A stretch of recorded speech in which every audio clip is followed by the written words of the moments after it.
Strictly's John Whaite, who is a passionate advocate for gay rights and has spoken on the thorny topic in the past, posted a topless photo of himself to draw attention to his political cause. The ballroom star stated that Qatar is set to profit by $17 billion from hosting the World Cup, but that has unconvinced by the country's notoriously harsh attitude towards LGBT rights. The 33-year-old flaunted his bare chest in a cover pic on Instagram, which he released to 305,000 followers. He captioned the teaser photo, "If this picture has grabbed your attention, I urge you to swipe and read." Violations of human rights should not be endorsed, arguably funded, by organizations like FIFA. Getting fired up over the situation, the dancer continued that he wanted to discuss the World Cup due to how painful the actions of this year's host country are to him. First of all, I'll give this a little financial context. Qatar is set to profit by about $17 billion from the World Cup, he began. Then he challenged, is that acceptable, given the alleged track record of human rights violations?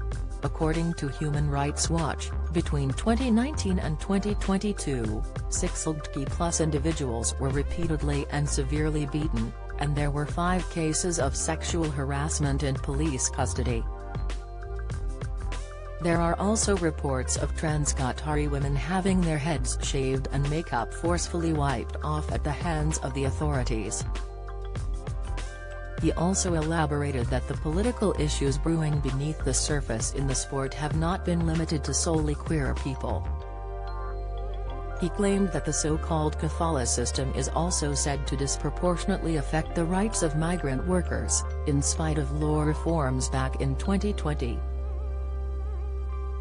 Migrant workers who built the stadium have suffered wage theft, passport withholding by the employer, and some have died without explanation, he went on.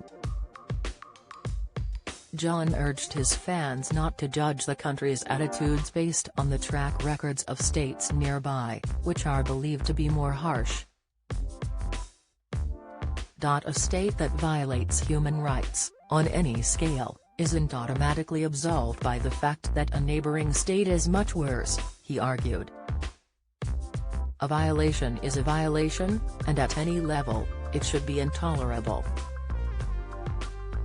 Harry Kane, Gary Lineker, Eric Cantona, Mel B and even Prince William have raised concerns about human rights issues surrounding the World Cup.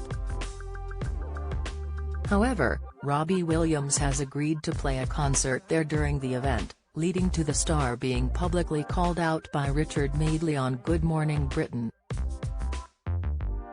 As calls for a boycott increase, fans have also questioned ex-footy legend David Beckham becoming a paid ambassador for Qatar, and describing it as an incredible place. FIFA's chief social responsibility and education officer Joyce Cook recently released a statement assuring fans of her aim to make football everywhere accessible, welcoming and safe. She added that using the organization's voice to raise awareness across the game was paramount. Yet John Whaite hit back, empty words, I'd say?